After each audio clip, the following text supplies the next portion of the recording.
আমি টুথপেস্ট, তুমি যতই ভালো করে কুলি করো প্রতিদিন অল্প অল্প করে তোমার পেটের ভিতরে গিয়ে ক্ষতি করি বিষের মতো।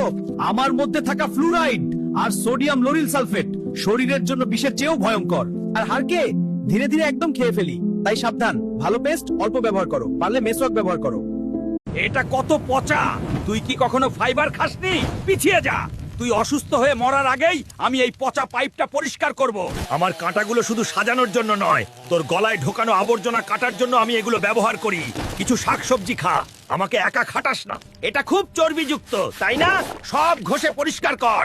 যদি ডায়েট কন্ট্রোল না করিস, পরের বার আমি তোকেও পুড়িয়ে দেব, বুঝেছিস? খুব আঠালো।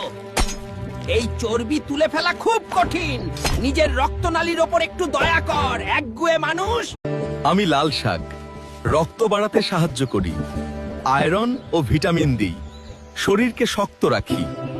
আমি কচু শাক, আয়রন ও পুষ্টি দিই, হজমে সাহায্য করি, শরীরকে শক্ত রাখি। এবার নাটক বন্ধ কর, সোজা সত্যি কথা বল। আমি মানুষের পেট তো ভরিয়ে দিই, কিন্তু শরীরে পুষ্টির বদলে কিছুই দিই না। মানে কি? মানুষ আমাকে রোজ খায়। আর ধীরে ধীরে আমি তাদের অভ্যাসে পরিণত হই। আর তেল, ময়দা এবং লবণ সব চুপচাপ শরীরের ভেতরে জমা হতে থাকে। তার মানে তুই কি মানুষকে মারিস? না, আমি সরাসরি কাউকে মারি না। তবে আমি তাদের শরীরকে ধীরে ধীরে ভেতর থেকে দুর্বল করে দিই। এটাই তো নাকি মান? তোর সাথে আর কারা আছে? বার্গার, কোল্ড ড্রিঙ্কস এবং ফ্রেঞ্চ ফ্রাইস। আমাকে মারবেন নাকি নিজেও মরবেন? ভেজা শরীরে চার্জ দেওয়া আর সুইসাইড করা একই কথা।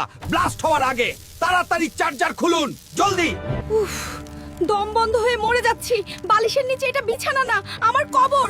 আগুন লাগার আগে আমাকে বের করুন, দোহাই আপনার। ছি, কানের ময়লা দিয়ে আমাকে ডাস্টবিন বানিয়েছেন। এই জীবাণু কানে গেলে ইনফেকশন কনফার্ম। কান পচাতে না চাইলে আগে পরিষ্কার করুন। ভাজা খাবার খাওয়া এখনই বন্ধ করুন। দেখুন, আপনার রক্তনালী পচা চর্বিতে ভরে ভাজা গেছে। খাবার তো অনেক খেলেন, এখন এর চর্বিটা দেখুন কি নোংরা। আপনার রক্তনালীগুলো লোহার পাইপের মতো শক্ত হয়ে গেছে। আমি ডালিম, আপনার রক্ত চলাচলে সাহায্য করতে এসেছি। নিজের ক্ষতি করা বন্ধ করুন, ওহে মাথা মোটা।